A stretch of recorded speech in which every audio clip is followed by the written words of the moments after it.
Okay, part 2 of your notes. You're on your second video, and I'm proud of you for persevering. You can do this. So, how do I solve these quadratics with using the square root method? The first thing I do is I isolate my quadratic. I isolate my x squared equals negative 81. And how do I get rid of x squared? I square root it. So the square root of x squared is x. Because I put the square root in, I have two answers, a positive and a negative. The square root of negative 1 times the square root of 81 becomes plus and minus I times 9, or plus or minus 9i. If I were doing example 8, I subtract 9 from both sides, and I get 2x squared equals negative 8. I'm isolating my x squared by dividing both sides by 2.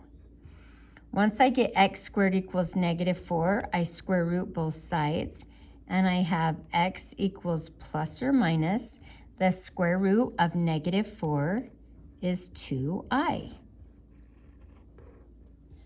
Right here on problem number 9, I subtract 15 from both sides.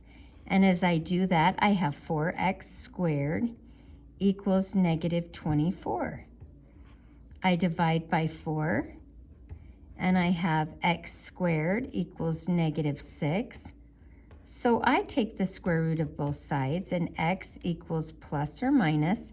Because the square root of 6 cannot be simplified, I just leave that plus or minus I times radical 6.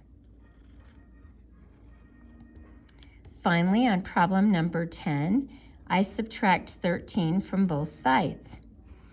When I do that, I have x squared equals negative 12. Square root both sides, and I'm going to break this down. Plus or minus the square root of negative 1 times the square root of 4 times the square root of 3. So that's x equals plus or minus 2i root 3. Now I want you to turn the page and try problems 11 and 12 on your own.